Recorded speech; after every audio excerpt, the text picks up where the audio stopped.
從前有隻小狗，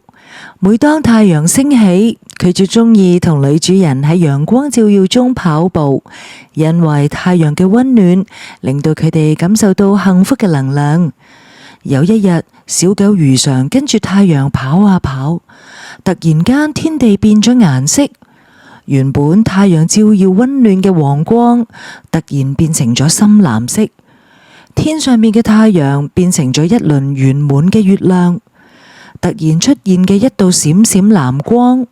小狗狗好開心咁跟住呢個光，向住月光嘅方向向上走。最後佢好舒服咁瞓咗喺月亮側邊，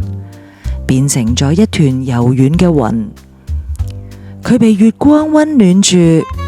佢希望月亮嘅溫柔照亮同埋溫暖每位充滿愛嘅主人。祝大家中秋節溫暖有愛，人月團圓。